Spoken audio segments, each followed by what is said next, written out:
Welcome back sa aking YouTube channel mga trops. Kung bago ka pa lang, please click the subscribe button at notification bell para lagi kang updated sa boxing news. Former Unified Heavyweight Champion Anthony Joshua nakahanap na ng kapalit na makakalaban ngayong paparating na August 12 sa London. Bali mga trops ay August 13 Philippine time gaganapin ang laban. Matatanda ang nakancel ang rematch niya kontra kay Dillian Whyte matapos nitong maging positive sa VADA testing. Ang pumalit kay Whyte ay ang knockout artist na si Robert Helenius. Itong si Helenius mga trops ang tinalo ni Wilder sa pamamagitan ng knockout sa round 1. Ganun pa man mga trops ay delikadong laban pa rin ito para kay Joshua. Dahil ang huling 5 panalo ni Helenius sa kanyang karir ay sa pamamagitan ng knockout at technical knockout. Ang lamang dito ni Joshua mga trops ay ang panahon ng preparasyon. 1 linggo lang kasi bago ang laban na bigyan ng notice si Helenius dahil biglaan din ang pagpapalit kay Whyte. Matatanda ang planong harapin ni Joshua ang kapwa former heavyweight champion na si Deontay Wilder sa buwan ng Disyembre ngayong taon.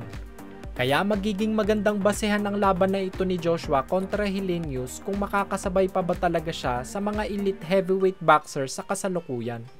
Sa kabilang dako naman po tayo, top rank CEO na si Bob Arum, sinabing isang pambihirang fighter si Naoya Inoue. Bibihira daw ang mga ganitong klaseng fighter ayon kay Arum. Dagdag pa niya ay si Manny Pacquiao pa daw ata ang huling fighter na ating nakita na ganito kapambihira kagaya ni Inoue. Baka nga daw mas magaling pa ito kay Pacman. Sa tingin ni Arum ay special na fighter si Inoue at kakayanin nitong umakyat pa ng timbang sa super featherweight hanggang sa lightweight division. Natanong din si Arum patungkol sa pahayag ni Pacquiao na gusto niyang itrain si Inoue sa pag-akyat ng timbang at sumagot si Arum na pwede naman daw itong gawin ni Pacquiao at may alam naman talaga ito sa pagbaboxing. Ngunit hindi alam ni Arum kung ano pa ang maidadagdag o maitutulong ni Manny sa Japanese Monster.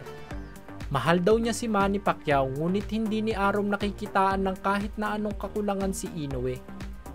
Sang-ayon ba kayo sa pahayag na ito ni Bob Arum? Sa tingin niyo mga trops, ano pa ba ang maidadagdag ng ating pambato sa isang Naoya Inoue? Kung nagustuhan niyo ang balita na iyon mga trops, bigyan niyo naman ako ng isang suntok sa like button dyan. Shout out muna tayo sa mga pogi nating mga trops.